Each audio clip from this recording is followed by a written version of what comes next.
Une trentaine d'éléments des rebelles du M23 a été présenté ce mardi 10 mai 2022 au Chevalier de la Plume par le secteur opérationnel Sokola 2.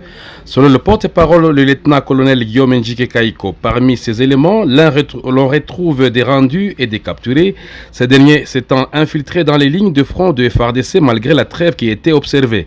Actuellement, les rebelles du M23 sont confinés dans les collines de Tchanzu et Runyoni et toutes les collines environnant Bougussa sont sous contrôle de FARDC.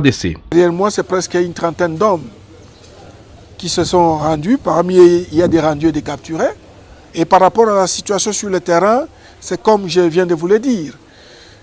Les forces armées de la République démocratique du Congo n'ont fait que répondre, n'est-ce pas, aux différentes infiltrations dans ces lignes par les M23. Et actuellement, permettez-moi de vous dire, les M23 n'occupent qu'une infime partie parce qu'ils sont confinés. Ils sont confinés dans une zone bien déterminée. Nous continuons des patrouilles de combat. Il y a une bonne sécurité dans le groupement Djomba, en commençant bien sûr par le fameux pont Rwangouba. Jusqu'à l'église de Djomba, vous montez jusqu'à Bougussa, dans toutes les collines environnantes de Bougussa. Donc vous comprendrez que ce soit en Mbouzi, partout là, l'armée occupe toutes ces positions-là et l'armée les consolide. Et j'ose croire qu'on a bouché même toutes les zones lacunaires de manière à ce que l'ennemi ne puisse pas avoir le mouvement d'aller et venir. Un des capturés a reconnu devant la presse être d'origine rwandaise, précisément à Nyanza vers Busasamana et Gakengere. Iwacu ni mu Rwanda, mu karere ka Nyanza, umurenge wa Busasamana, akagari ka Nyanza, umudugudu wa Gakenyeri. Parmi les rendus, l'un a révélé avoir été enrôlé dans cette rébellion par ruse, tandis que l'autre affirme sa volonté de retourner au Bercail. Saa hii sie tulijitoa kama sie tukasema wacha dukuye tufanye nini, tuambatane na guvernema tuone jinsi mavita zinaweza kuisha mu nchi yetu. Nyewe banabakia mupoli, mina bapendeza, mwenye anayua mbalizaliwa hapa Mkongo na ni Mkongomani, anajisikia kuroho yake kwa juu iko gutesa bazazi bake na bandugu yake, amue akamate barabara kuye kwa juu habata muua, tunakula, tunanawa, tunapata kila kitu. Kwa juu gouvernement yetu iko tayari kumaliza vita. Alors que les rendus devront suivre le processus de PDDRSS et les étrangers le mécanisme conjoint. Les habitants de la ville de Bunia et ses environs doivent continuer de faire confiance aux services de défense et de sécurité qui ne ménagent aucun effort pour leur sécurisation, surtout en cette période où de fausses rumeurs sont distillées par des pêcheurs en eau trouble. C'est le message lancé par le maire de la ville de Bunia, le commissaire supérieur principal, Tchabouinewa Miigo John, à la population du chef-lieu de l'Ituri au cours d'une parade tenue à Hoho, l'un des quartiers les plus chauds de la ville. Nous sommes là pour la population. Si on nous a envoyés ici en état de siège, c'est pour assurer la sécurité de notre population. Et c'est ce que nous faisons. Si cette population n'a pas confiance en nous, finalement, elle aura confiance à qui? Donc nous sommes là. S'il y avait un problème en ville, on ne serait pas aujourd'hui ici. C'est parce qu'il y a la paix en ville que nous sommes là. Occasion pour Jules Taguirabo, président du conseil urbain de la jeunesse, d'appeler les jeunes à ne pas céder à la manipulation des ennemis de la paix en cette période de l'état de siège. Je demande aux jeunes de vaquer à leurs occupations et de ne pas se laisser manipuler par qui que ce soit.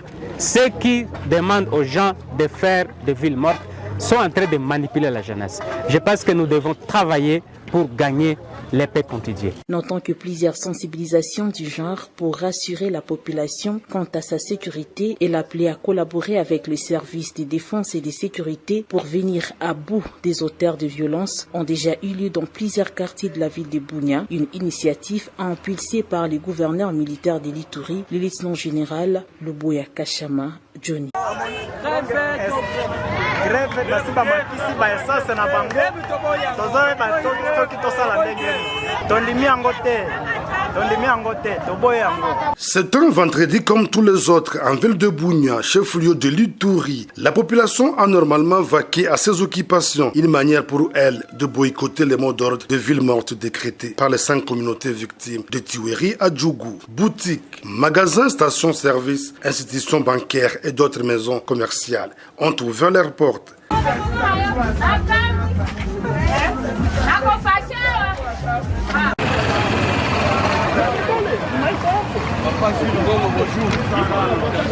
Pour se rendre compte dirigé par la population de cet appel à 2 journées ville morte, le vice-gouverneur de l'Ituri, le commissaire divisionnaire Alonga Boni Benjamin s'est rendu au marché central de Bunia, une visite saluée par les marchands et marchandes.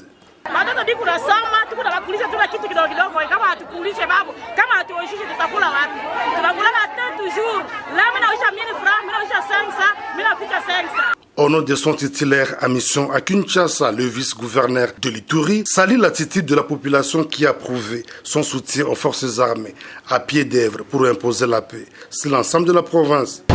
Vous dites à quelqu'un d'aller en ville morte pendant 15 jours, vous allez dans votre maison, vous avez une voiture, vous avez suffisamment d'argent au cas où l'un membre de votre famille tombe malade, vous l'amenez à l'hôpital. Mais par exemple, ce monsieur de la moto, c'est une moto qui appartient à un propriétaire. Lui laisse travailler journalier et vous lui demandez dans les 15 jours de ne pas travailler, comment est-ce qu'il va vivre, comment il va nourrir sa famille? C'est là la question. C'est là la question. Nous sommes au marché central de Bunia où l'appel d'une ville morte n'a pas été respecté. Les activités se déroulent normalement. Les moyens de transport font leur bonhomme de chemin. Le vice-gouverneur de la province de l'Ituri, le commissaire divisionnaire Alonga Boni Benjamin, a voulu se rendre compte de l'effectivité de la vie qui règne ici au centre-ville de Bunia. Il est passé par le boulevard jusqu'au marché central de Bunia. Depuis le parking du marché central de Bunia, Seleman Junior, RTNC. Derrière moi, c'est presque une trentaine d'hommes qui se sont rendus. Parmi eux, il y a des rendus et des capturés. Et par rapport à la situation sur le terrain, c'est comme je viens de vous le dire. Les forces armées de la République démocratique du Congo n'ont fait que répondre, n'est-ce pas, aux différentes infiltrations dans ces lignes par les M23. Et actuellement, permettez-moi de vous dire, les M23 n'occupent qu'une infime partie parce qu'ils sont confinés. Ils sont confinés dans une zone bien déterminée. Nous continuons des patrouilles de combat. Il y a une bonne sécurité dans le groupement Djomba, en commençant bien sûr par le fameux pont Rwangouba, jusqu'à l'église de Djomba. Vous montez jusqu'à Bougussa, dans toutes les collines environnantes de Bougussa. Donc vous comprendrez que ce soit en Mbouzi, partout là, l'armée occupe toutes ces positions-là et l'armée les consolide. Et j'ose croire qu'on a bouché même toutes les zones lacunaires de manière à ce que l'ennemi ne puisse pas avoir le mouvement d'aller et venir. Un des capturés a reconnu devant la presse être d'origine rwandaise, précisément à Nyanza vers Busasamana et Gakengere. Iwacu ni mu Rwanda, mu karere ka Nyanza, umurenge wa Busasamana, akagari ka Nyanza, umudugudu wa Gakenyeri.